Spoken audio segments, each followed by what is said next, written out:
दोस्तों आज हम लोग स्टार्ट करने वाले एक पोइम जिसका नाम है हाउ डू आई लव दी। लिखा था एलिजाबेथ बैरेट ब्राउनिंग ने 19वीं सेंचुरी में।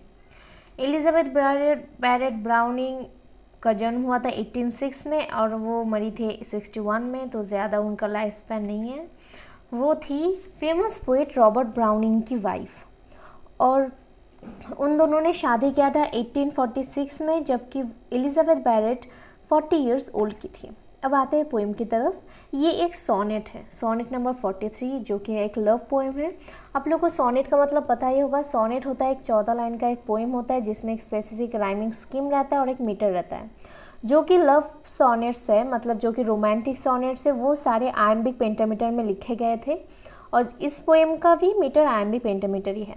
अब आते हैं ब्राउनिंग ने 44 सोनेट्स लिखे थे, 44, और उसमें से ये वाला सोनेट 43 नंबर पे आता है। उन्होंने अपने सोनेट्स का जो नाम दिया था, मतलब सीरीज़ का, वो नाम था सोनेट्स फ्रॉम द पोर्तुगीज। इसके पीछे भी कहानी है। सोनेट्स फ्रॉम द पोर्तुगीज उन्होंने इसलिए नाम दिया था क्योंकि रॉबर्ट ब्राउनिंग उन्हें माई लिटिल पोर्तुगी कह के बुलाते थे, मतलब उन दोनों में बहुत प्यार था। अब आते हैं कि कब यह पब्लिश हुआ था। ये पब्लिश हुआ था 1850 में। ये एक पेट्रार्कन सोनेट है जिसके पहले जो 8 लाइन्स होते हैं ना, वो ऑक्टेव होते हैं और उस रिमेनिंग जो 6 लाइन्स हैं वो 6 सेस्टेक के नाम पे जाने जाते हैं। अब आते हैं मोस्ट फेमस ओपनिंग लाइन है इस सोनेट्स का, मतलब इंग्लिश लिटरेचर में वो एक पोएम का मोस्ट फेमस ओपनिंग लाइन है, जिसे जो है कि how do I love the let me count the ways. ये बहुत फेमस है। तो अब चलते हैं पोएम की तरफ। How do I love the let me count the ways.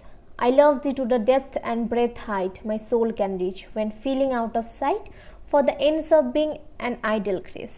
I love thee to the level of every day's most quiet need by sun and candle light. तो यहाँ पे पहले जो लाइन है हाउ डू आई लव थी, यहाँ पे कहा जा रहा है कि मैं तुम्हें कैसे प्यार करूँ। Let me count the ways, मुझे गिनने दो।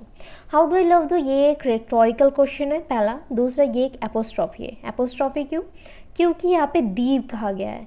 दी का मतलब होता है कि यू, जो हम लोग पुराने ज़माने में देखते थे, यू होता है दी का मतलब। तो यहाँ पे डायरेक्ट एड्रेस किया जा रहा है किसको? वो अपने प्रेमिक को कर रहे हैं। प्रेमिक मतलब रॉबर्ट ब्राउनिंग को कह रहे हैं। तो ये एक एपोस्ट्रॉफी है और ऊपर से एक रिटोरिकल क्वेश्चन भी है। लेट मी काउंट दिस, मुझे गिनने दो। अब पहले जो पार्ट है पोएम का, वहाँ पे हम देखेंगे कि ये जो बैरेट ब्राउनिंग है एलिजाबेथ, वो पहले बोलते हैं कि अपने प्यार को वो एक रैशनल टाइप के कहना चाहते हैं कि मैं काउंट कर सकती हूँ कि मैं तुम्हें कैसे कैसे प्यार कर सकती हूँ। तो वहाँ पे पहले वो दिखाते हैं कि उनका क्या क्या तरीका है या फिर क्या क्या डायमेंशन है वो उनके प्यार करने का। तो I love thee to the depth breadth and height my soul can reach, मतलब मेरी जो सोल है वो जितना दूर जा सकता है, जितना डेप्थ में जा सकता है, जितना ब्रेथ में जा सकता है, जितना हाइट में जा सकता है, उतना मैं तुम्हें प्यार करती हूँ। मतलब ये मेरे डायमेंशन है। मतलब वो पहले बोल रहे हैं कि हम मेज़र कर सकते हैं मेरे लव तुम्हारे लिए। तो ये उनका एक मेजरमेंट है कि मेरा लव तुम्हारे लिए इतना है। When feeling out of sight for the ends being an ideal grace, मतलब क्या था आइडल ग्रेस, मतलब उन्हें, मतलब तुम्हारा प्यार जब मुझे मिल गया तो मुझे यही पे लग रहा है कि यही मेरा अंत है। एंड ऑफ बीइंग, मतलब मुझे अब जीवन में और इससे कुछ ज़्यादा नहीं चाहिए। मुझे जो मिला बहुत मिल गया, मतलब तुम्हारा प्यार मिल गया तो मुझे बहुत मिल गया। I love thee to the level of every day's most quiet need, मैं तुम्हें ऐसे नहीं प्यार करती कि मुझे बस प्यार करना ऐसे, मतलब मुझे हर रोज़ जो एक नीड चाहिए होता है कि हर रोज़ मुझे ये चाहिए, हर रोज़ मुझे वो चाहिए, वैसा ही नीड हो तुम मेरे लिए। By sun and candle light, sun यहाँ पे डिनोट करता है दिन का समय और कैंडल लाइट यहाँ पे डिनोट करता है रात का समय। I love thee freely as men strive for right. I love thee purely as they turn from praise. I love thee freely, मैं तुम्हें इतना freely प्यार करती हूँ जैसे कि men strive for right. Men strive for right का मतलब जैसे कि होता है ना, सबका अपने आप का एक राइट होता है। मतलब मैन को चाहिए रहता है ना कि हम मेरे ये राइट से मैं right to protest, right to demand, जो भी है, मतलब हमारे जो डेमोक्रेटिक राइट हो, वैसे जब राइट्स जैसे मैन को चाहिए रहता है, जैसे उन लोगों का स्ट्राइव होता है, वैसे ही मैं तुम्हें प्यार करती हूँ, वैसे फ्रीली प्यार करती हूँ। मतलब मुझे कोई बाधा नहीं देता, मुझे कोई अटकाता नहीं है कि मैं तुम्हें कैसे प्यार करूँ। मुझे जैसे पसंद होता है मैं तुम्हें वैसे प्यार करती हूँ, जैसे मेरे राइट है तुम्हें प्यार करने का, तो मैं अपने तरीके से फ्रीली से मैं तुम्हें प्यार करती हूँ। I love thee freely as they turn from praise. Turn from praise का मतलब क्या होता है कि देखो, हम जब किसी से प्यार करते हैं तो होता है ना कि वो हमें प्रेज़ करे, हमें प्यार करे, हम मतलब वो बोलता है कि अरे यार तुम कितनी सुंदर हो, तुम ये हो, तुम वो हो। वैसे मतलब मुझे अब प्रेज़ भी नहीं चाहिए, मुझे पता है मैं इतना प्योरली तुम्हें प्यार करती हूँ कि तुम अगर प्रेज़ भी करो तो मुझे कुछ वैसा फ़र्क नहीं पड़ेगा, क्योंकि मुझे पता है तुम मुझसे बहुत प्यार करते हो और मैं तुमसे बहुत प्यार करती हूँ। तो मेरे लिए इतना ही काफ़ी है, मुझे उतना प्रेज़ वगैरह कुछ नहीं चाहिए। अब आते हैं दूसरे सेस्टेक में, जहाँ पे बोलते हैं I love this with a passion put to use in my old griefs. मतलब मेरे जो ओल्ड ग्रीव्स है, ओल्ड ग्रीव्स का मतलब होता है कि जो पुराने जो दुख है, मेरे जो पुराने दुख है वहाँ पे जो पैशन, मतलब उस दुख के ऊपर मैं गुस्सा ना होके वो पैशन मैं तुम्हें प्यार करने में लगा दूँगी। And with my childhood faith. Childhood faith का मतलब ऐसा होता है कि होता है ना कि मानो क्रिसमस आ रहे हैं अभी, तो क्रिसमस में तुम लोगों को एक बचपन में रहता था ना कि यार मोजा टंगा लेंगे तो मोजे में क्रिसमस अंकल आके गिफ्ट दे जाएंगे। अगर मम्मी पापा भी दे गए ना तुम्हारे तकिए के नीचे तो तुम लोग क्या सोचोगे कि नहीं हमें तो क्रिसमस सेंटा नहीं दिया था क्रिसमस का प्रेजेंट, तो ऐसा सोचता है। मतलब वो होता है चाइल्डहुड वाला फेथ।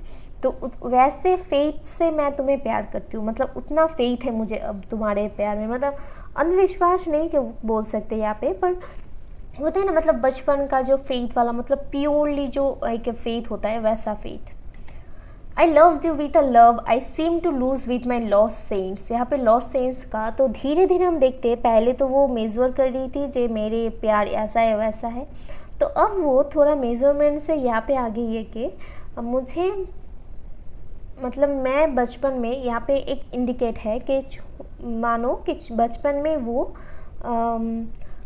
धार्मिक संस्था से दूर हो गई थी। मतलब होता है ना कि नहीं मुझे नहीं मानना रिलीजियस वगैरह, मैं नहीं मानती कोई भगवान है कि नहीं, मैं अपनी तरह से चलूँगी, ऐसा टाइप का।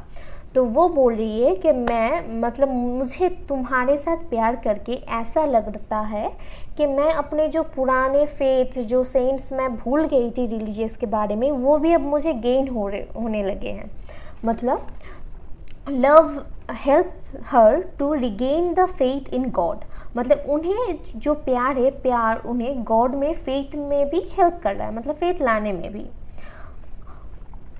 आई love you with the death breath smile tears of all my life. मैं तुम्हें खुशी में दुख में सब में तुम्हें प्यार करूँगी। ये लाइन तो आप सबको पता ही होगा, मतलब हम लोग तो बोलते ही है मैं तुम्हें मैं तुम्हारी खुशी में भी हूँ, मैं तुम्हारे दुख में भी तुम्हारे साथ हूँ। तो वही सिंपल सा लाइन है। And if God choose I shall but love the better after death. और अगर भगवान चाहे तो मैं तुम्हें मरने के बाद भी प्यार करता रहूँगी। मतलब यहाँ पे एक इटर्नल लव की वो बात कर रही है कि उनका जो प्यार है वो ट्रांसेंड कर देगा इस अर्थली लाइफ से। मतलब पहले तो वो बोल रही थी कि मेरे लव का मेजरमेंट इतना है, उतना है, इतना है, पर अब बोल रही है कि नहीं मेरा प्यार इतना है तुम्हारे लिए कि मैं इस अर्थली लाइफ के बाहर भी जाके, मतलब जब हम लोग की डेथ भी हो जाएगी उसके बाद भी मैं तुम्हें प्यार करती रहूँगी।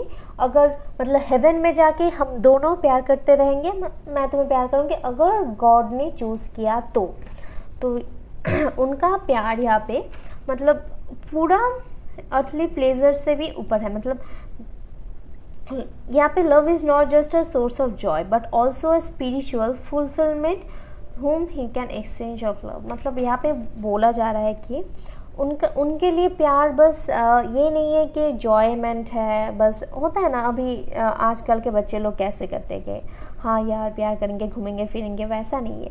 उनके लिए लव ऐसा है कि वो लव उन्हें अपने गॉड पे फेथ लाने में विश्वास दिला दिया और उसकी लव के साथ वो मरने के बाद भी उसी से लव करते रहेंगे। तो यही था पूरा पोएम। आई गेस आपको सब समझ में आ जाएगा, और अगर कहीं पे किसी भी तरह की कोई डाउट हो तो you can always ask me in the comment section. Let's stop here today and see you in my next video. Thank you.